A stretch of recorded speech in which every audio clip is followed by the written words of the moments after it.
Muchas gracias.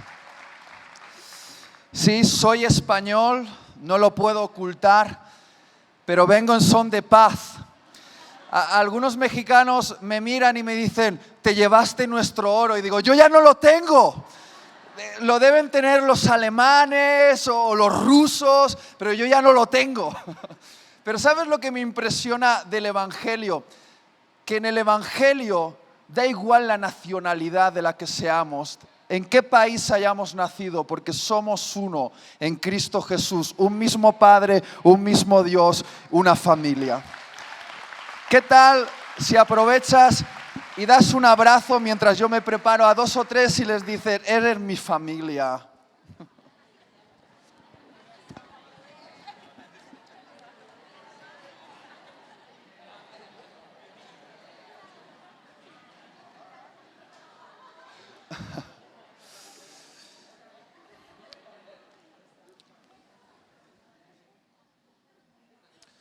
Estoy muy feliz de estar aquí.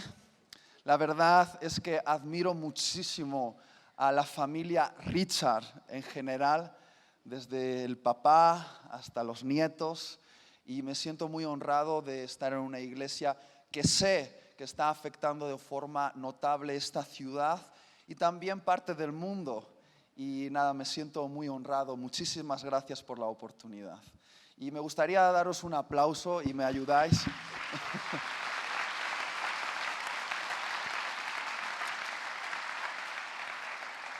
Señor, tenemos hambre de tu palabra. Esta noche hemos venido sedientos de tu Espíritu Santo. Prepara nuestras mentes y nuestros corazones para recibir la semilla de tu palabra. Sabemos que esa semilla siempre cumple su propósito, pero oramos por la tierra en el corazón que ha de recibirla, que encuentre una buena tierra donde pueda crecer y dar fruto. En el nombre de Jesús, amén. Si vas a tomar apuntes esta noche, el mensaje que quiero compartir con vosotros se titula Esclavos por amor. Y me gustaría comenzar hablándote de un movimiento en el siglo XVIII que sacudió el mundo enviando cientos, no, sino miles de misioneros a los lugares más peligrosos de la tierra.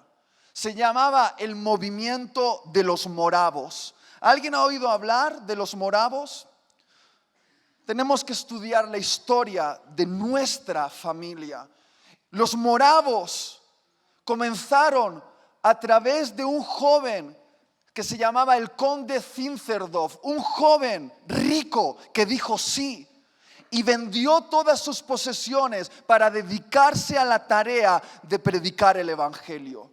Y dice la historia que allí en Moravia, en el norte de Europa, este conde comenzó una reunión de oración en su casa que se les escapó de las manos. Y una reunión que tenía que durar apenas unas horas, finalmente se convirtió en una reunión que duró 100 años. 100 años de oración ininterrumpida, 24 horas al día, 7 días a la semana, los 365 días del año. ¡Qué reunión!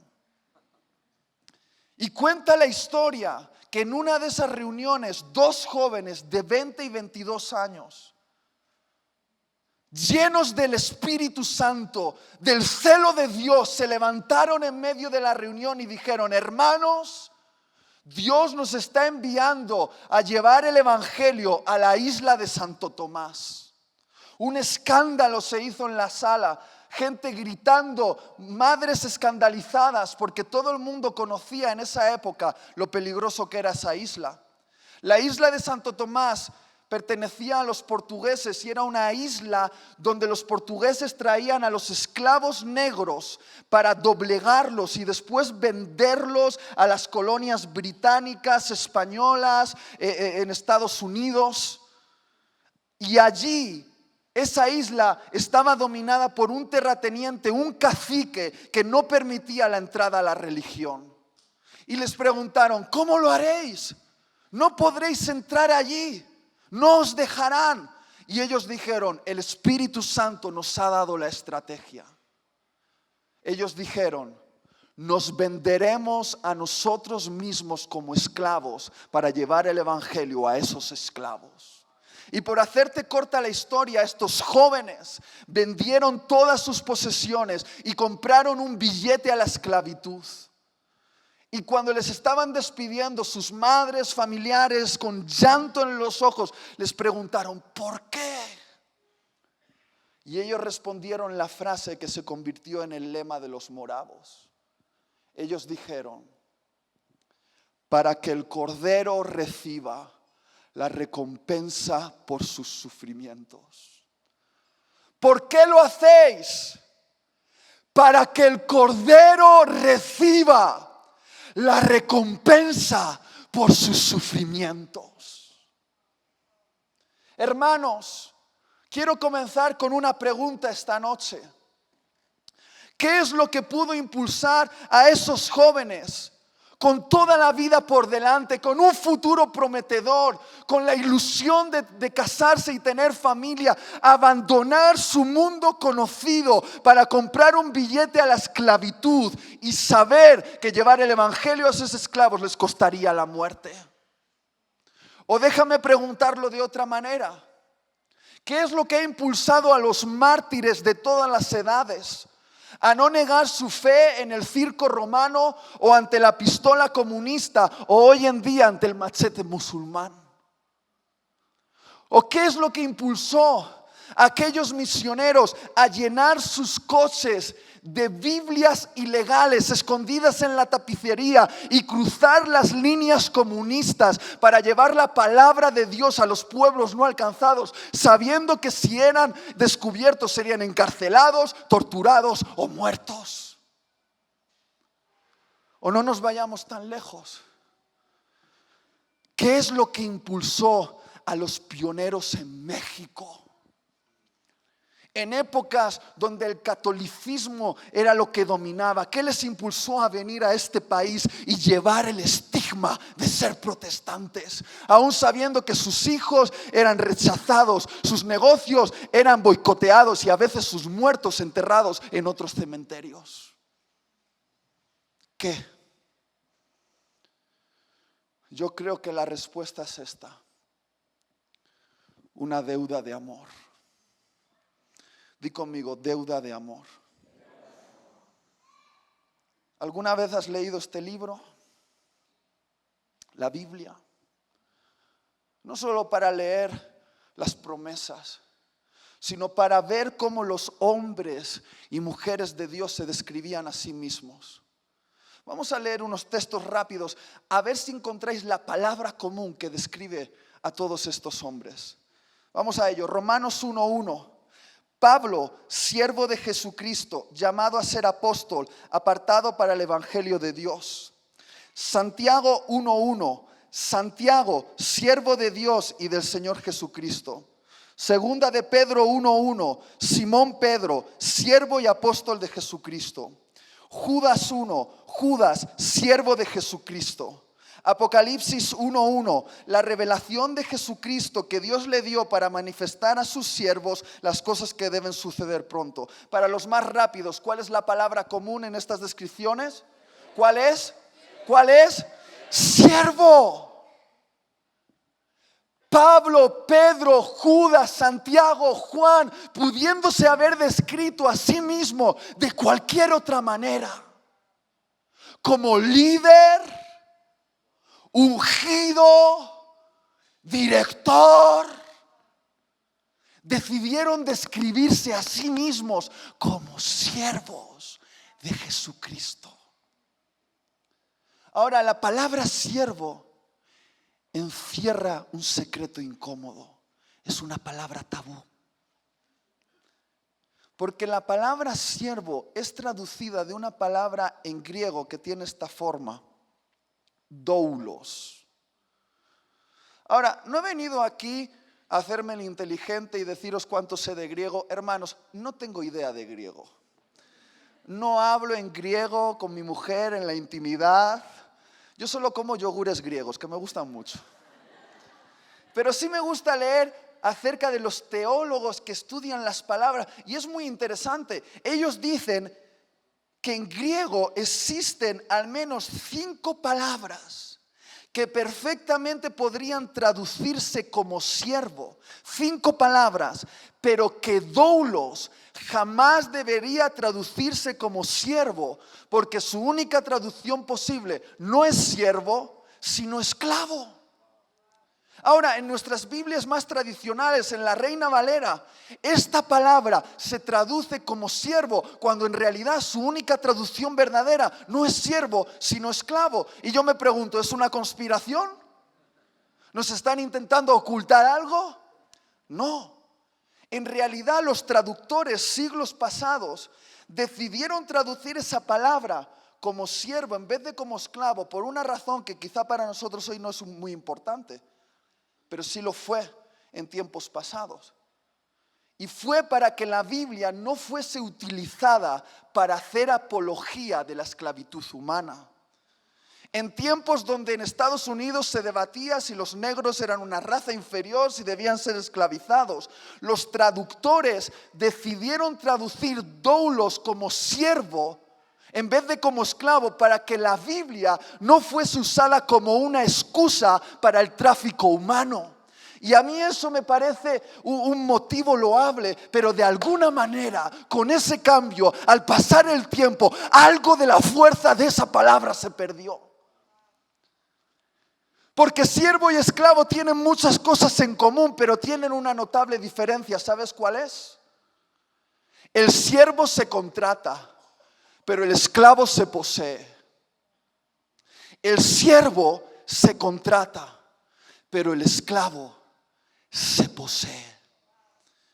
Y Pablo, Pedro, Judas, Juan, Santiago, pudiéndose haber descrito a sí mismos de cualquier otra manera, decidieron describirse como esclavos de Jesucristo. Hombres poseídos por Jesucristo, hombres que vivían sus vidas como si sus vidas no les perteneciese, como si su dinero no le perteneciese, como si su tiempo no le perteneciese. Hombres esclavos de Jesucristo. ¿Sabéis cómo llamaríamos hoy en día a esos hombres? Y no hay afuera, aquí adentro. Locos, radicales, fanáticos. Porque pintarte la cara del color de tu equipo de fútbol, gastarte dinero en un montón de entradas y comprarte toda la equipación de tu equipo es ser un buen fan. Pero si muestras pasión por Jesús, eres un fanático. Y qué peligro es considerar que Jesús nos está haciendo un llamado que tiene diferentes niveles. No hay un nivel acomodado y un nivel fanático, solo hay un llamado. Y entiéndeme, es bastante radical. Yo creo que estos hombres prefieren ser conocidos como esclavos por amor. Y yo quiero hablarte de lo que significa ser un esclavo por amor, usando un texto que está en la ley de Dios, un texto que regulaba socialmente cómo debían tratarse a los esclavos, pero que hoy en día se ha convertido en un texto profético en medio de uno de los momentos más peligrosos, pero más emocionantes de la historia de la humanidad. Cuando la iglesia en Occidente se ha dormido, se ha fascinado por luces, sonidos.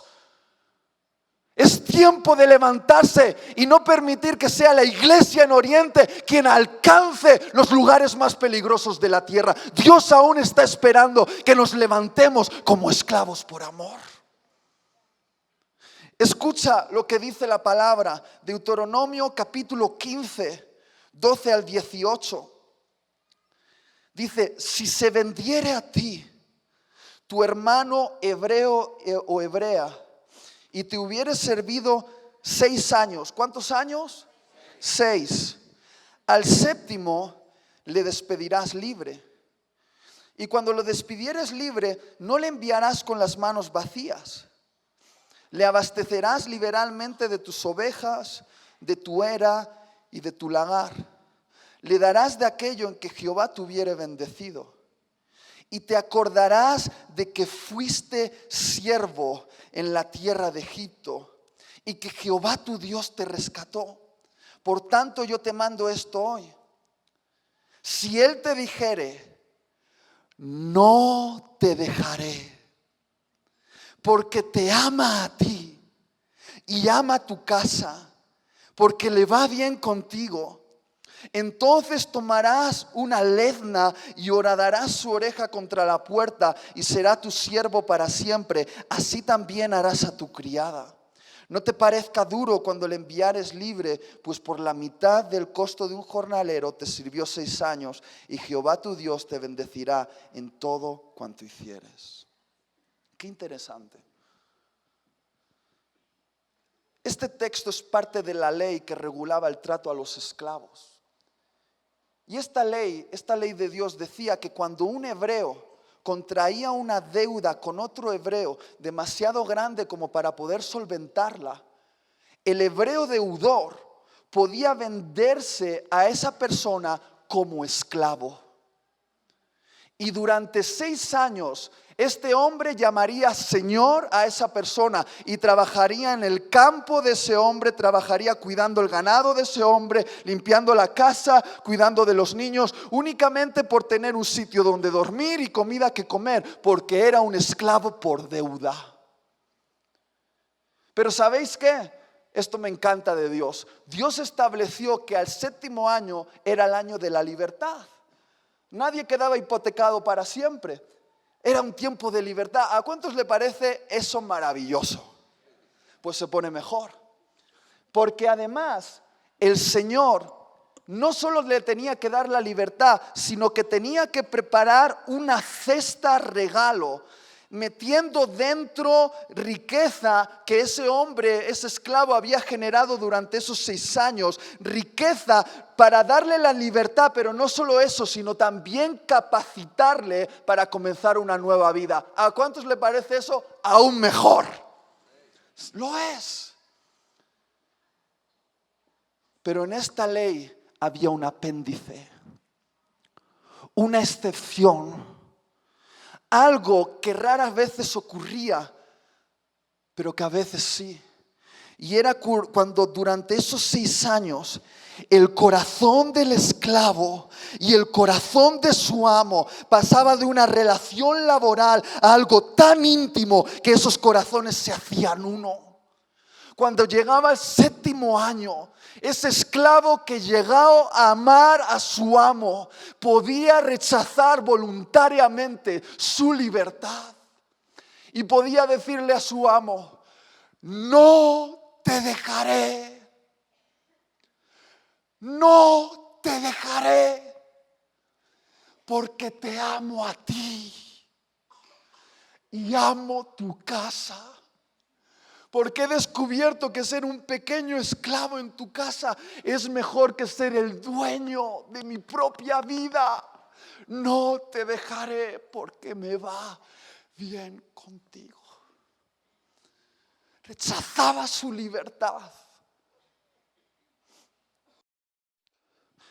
Y el Señor tomaba a ese esclavo, lo llevaba a la puerta de la casa y convocaba a la familia, convocaba a los vecinos, convocaba al resto de siervos, y poniendo la oreja de ese esclavo contra la puerta con una lezna le hacía un agujero y sangre sellaba el pacto, una sangre que unía para siempre a ese esclavo con su amo, y ponía un pendiente con el sello de la familia. Y el Señor decía: a partir de este momento él ya no es un esclavo por deuda, a partir de este momento él es un esclavo por amor. ¿Alguien me puede ayudar al piano? Quiero deciros algo. Quizá para vosotros esto no signifique mucho. Una generación tan acostumbrada a que Dios cumpla sus sueños, que se ha olvidado de que el sueño importante es el de Dios. Pero yo recuerdo Hace 7 años atrás, cuando terminé mi carrera como ingeniero informático, tenía mi titulación, un montón de trabajos bien remunerados, una seguridad económica, un ministerio aceptable en la iglesia, pero yo sentía que tenía una deuda con Dios, una deuda por cómo Él me había perdonado. Y decidí algo, le dije: Dios, quiero entregarte durante los próximos años lo mejor de mi vida, mi tiempo, mi pasión, mis recursos. No sé cómo voy a vivir, no sé cómo va a funcionar esto, pero te entrego toda mi vida.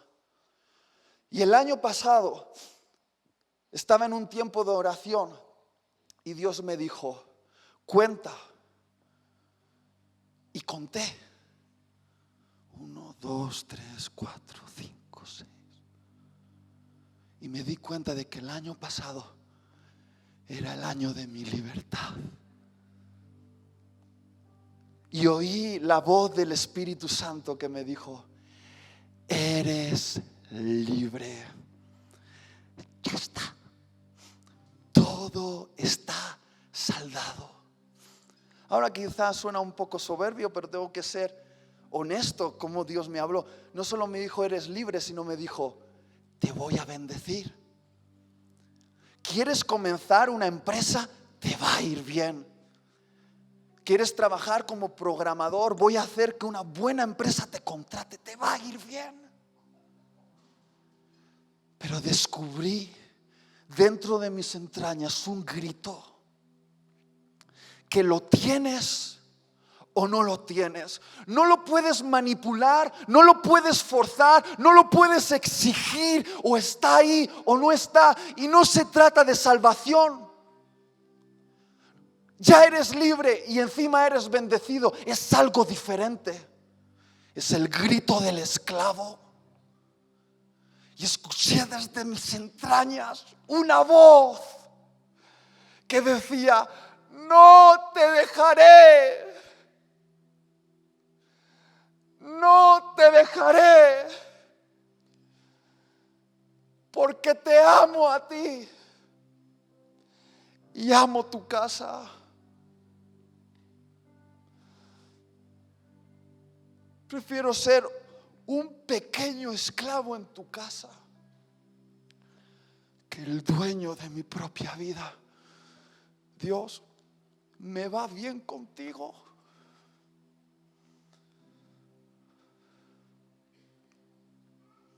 No te dejaré.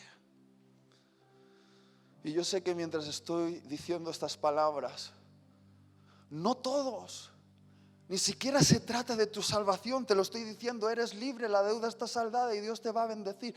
Pero hay algunos aquí que dicen: hay un grito que me está arruinando la vida, porque ya no puedo vivir para mí mismo, no puedo vivir para mis sueños. Siento que tengo que vivir para los sueños de mi Señor. Y vengo a recordarte qué es lo que está pasando. Eres un esclavo. Y la gente te dice, mientras dedicas tanto dinero a la obra de Dios, tanto tiempo a la obra de Dios, tanta pasión a la obra de Dios, y te dicen con buenas intenciones: no desperdicies tu vida, no hace falta ser tan fanático. Y se lo intentas explicar, pero no lo entienden. Y no puedes hacérselo entender. Escúchame, esto es algo íntimo entre Dios y tú, y no tienen por qué entenderlo. Es de corazón a corazón, entre esclavo y amo.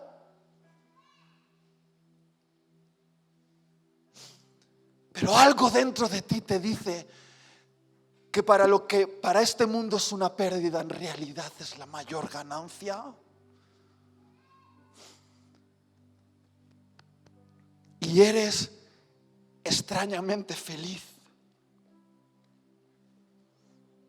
Queridos, quiero hablaros en este último tramo, no me voy a alargar mucho, de la herida abierta en el corazón de los esclavos. La herida abierta que, como el amo abría una herida en la oreja, Dios abre en los corazones de los esclavos. ¿Sabes cuál es esa herida? que los esclavos por amor renuncian a sus derechos. Di conmigo, renuncian a sus derechos. Mira, que estés aquí esta noche significa que probablemente has hecho a Jesús el Salvador de tu vida.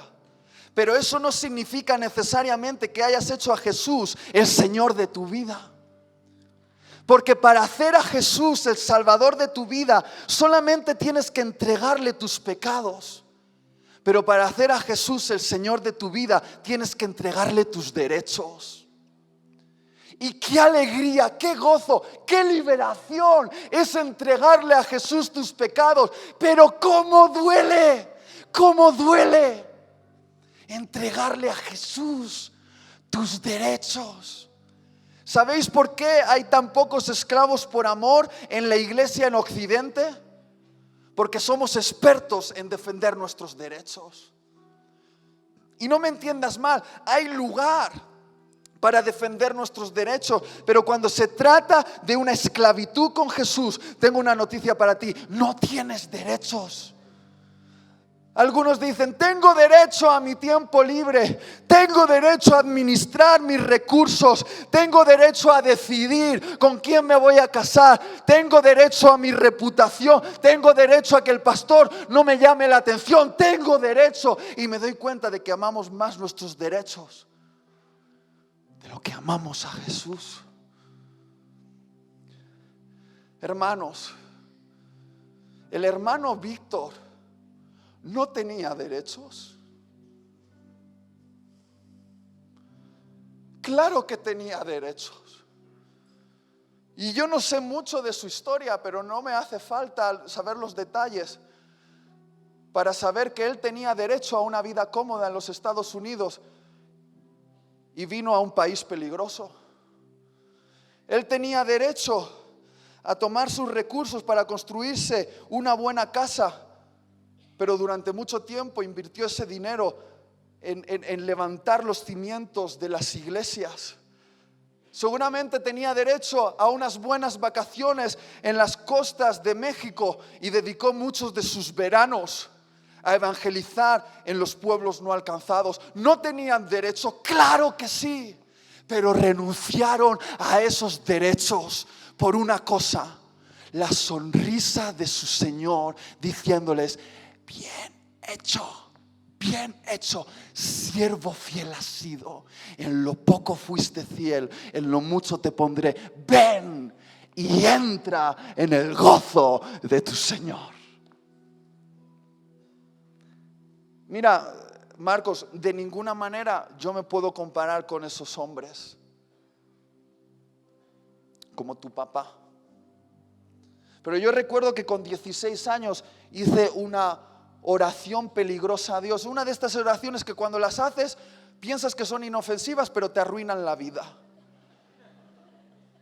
Le dije, Dios, quiero servirte. Y se lo tomó en serio.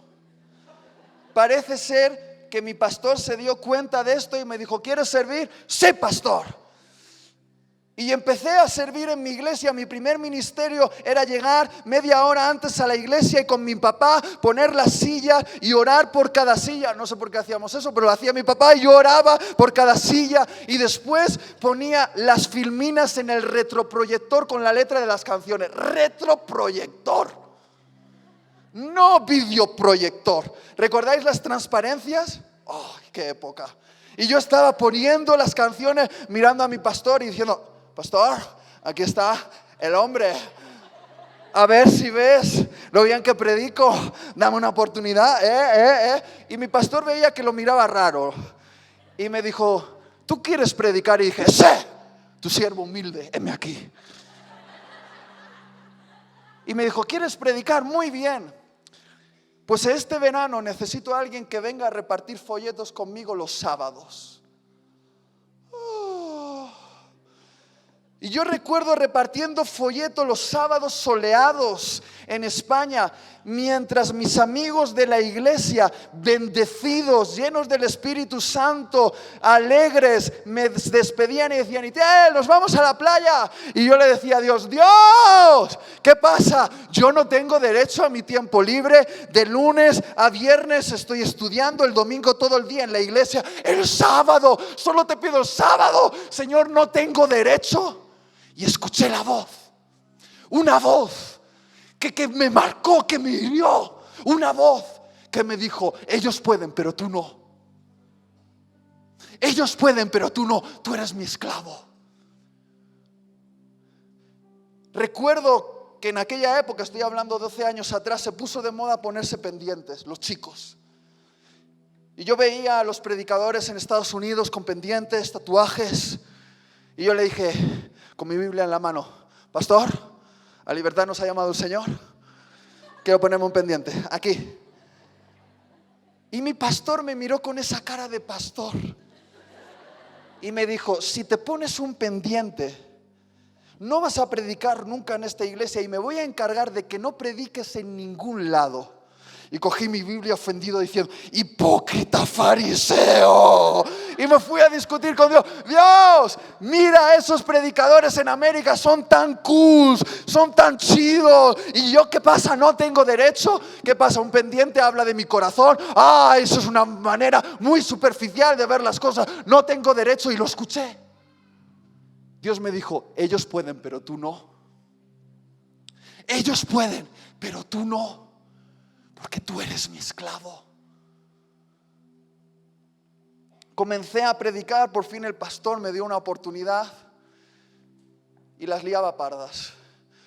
Metía a Moisés en el arca, a Noé sacrificando a su hijo Matusalén. Empezamos en eventos de jóvenes, nos llamábamos La Resistencia, rompíamos televisores con mazos. Y no sé por qué le caí mal a un pastor de la zona, un pastor muy importante. Y ese pastor dijo: ese chico es de mala influencia. Y fue al consejo de pastores. Yo estaba comenzando el ministerio y empezó a decir: no debemos dejar a los jóvenes estar con este chico, es mala influencia. Y empezó a lanzar mentiras. Y yo me fui a intimidad con Dios y le dije: Dios, no tengo derecho a defender mi nombre. Está hablando, solo Él puede hablar, solo Él es tu ungido. ¿Qué pasa conmigo? No puedo defender mi nombre. Y Dios me dijo: ellos pueden, pero tú no. Porque tú eres mi esclavo. Te quiero callado. Y encima ayunas por el pastor. Hermanos, esta noche quiero terminar diciendo que si nunca has escuchado la voz de Jesús diciéndote: el que tienes a tu izquierda o a tu derecha puede, le voy a bendecir porque es mi hijo y le va a ir bien, pero tú no, es que todavía no has comprendido lo que significa ser un esclavo. Si no has oído esa voz, esa santa injusticia que te dice: ellos pueden, pero tú no, todavía no has entendido lo que es ser un esclavo por amo. Hace un par de años, como buen español, me apetecía comprarme una casa. Y le dije: Dios, tú sabes que quiero comprarme una casa, pero no me lo digas. Ellos pueden, ¿verdad? Pero yo no. Y Dios me dijo: no, te quiero en disponibilidad absoluta. Si hoy te quiero aquí, mañana aquí, eres mío. Y sabes, cuando hablamos de estas cosas y hablamos de los pioneros en México, lloramos y decimos: pobre gente, ay, cómo sufrieron, ¿no? Ay. Pero ellos no están llorando. ¿Quiénes son los tontos aquí? Aquellos que acumulan riquezas, coches, casas, en un lugar donde el ladrón lo puede robar, la polilla lo puede destruir, el orín lo puede corromper, o aquellos que se están creando riquezas en el cielo.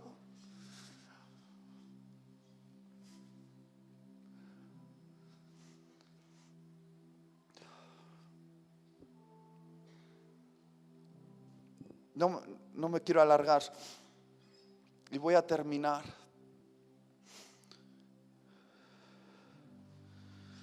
Solo leo un texto y termino.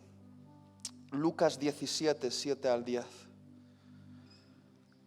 ¿Quién de vosotros, teniendo un esclavo que ara o apacienta ganado, al volver él del campo luego le dice: pasa, siéntate a la mesa?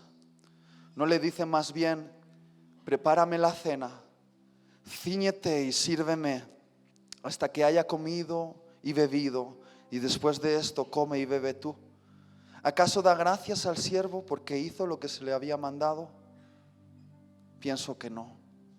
Así también vosotros, cuando hayáis hecho todo lo que os he sido ordenado, decid: siervos inútiles somos, pues lo que debíamos hacer hicimos. ¿Os dais cuenta de que esta parábola es súper injusta, aparentemente? Un esclavo ha trabajado todo el día de sol a sol, cuidando el ganado, arando el campo, ha cumplido su responsabilidad.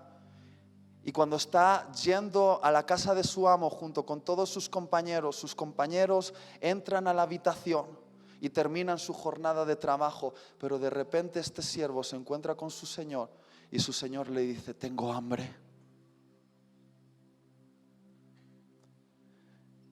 Y justo fuera del horario laboral, este siervo tiene que ceñirse.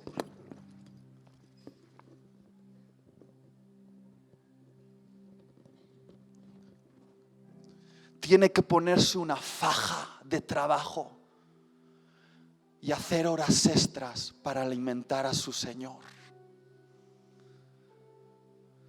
Jesús tiene hambre de justicia. Es cierto que has estado trabajando, lo que tenías que hacer has hecho, pero ahora Él quiere justicia y de repente te dice: ve y atiende esa llamada fuera de horario porque ese hombre necesita consejo, necesita ayuda. Jesús tiene hambre y está esperando a alguien que le dé de comer. Es cierto que has dado ya tus diezmos, has sido fiel con tus ofrendas, pero de repente Dios te dice: tengo hambre. Y pone delante de ti un misionero y Dios te dice: tienes que darle más, tienes que enviarle. Es cierto que has cumplido tu deber, has sido fiel cuando tus pastores te estaban mirando, pero ahora todo el mundo se ha ido y te quedas barriendo lo que ha quedado desordenado. Nadie lo ve, pero Jesús tiene hambre y está esperando a alguien que fuera de horario, fuera de contrato, se ciña y le dé de comer. Y tú puedes decir: Itiel, eso es muy duro, es muy sacrificado. Lo es, pero tiene una gran recompensa. ¿Sabes cuál es? Que cuando todos los demás están durmiendo, tú pasas una velada íntima cenando con tu Señor. Porque cuando le has preparado la comida, puedes sentarte y comer de la comida que le has preparado y pasar un tiempo único, especial con tu Señor. Las mayores experiencias con Dios las he tenido en los momentos de mayor sacrificio, cuando nadie me estaba mirando, cuando tuve que ponerme la faja de trabajo y dar un extra, cuando todos habían ido a casa y me quedé solo en ese momento dando de comer a mi Señor porque tiene hambre. Compartí los momentos más íntimos con Él. No intentes explicárselo a los demás. Ellos están durmiendo y está bien. Pero cuando te pregunten, no lo expliques, solamente di: lo hago para que el Cordero reciba las recompensas por sus sufrimientos. ¿Por qué lo hacemos? Para que el Cordero reciba la recompensa por sus sufrimientos. ¿Por qué lo hacemos? Para que el Cordero reciba la recompensa por sus sufrimientos.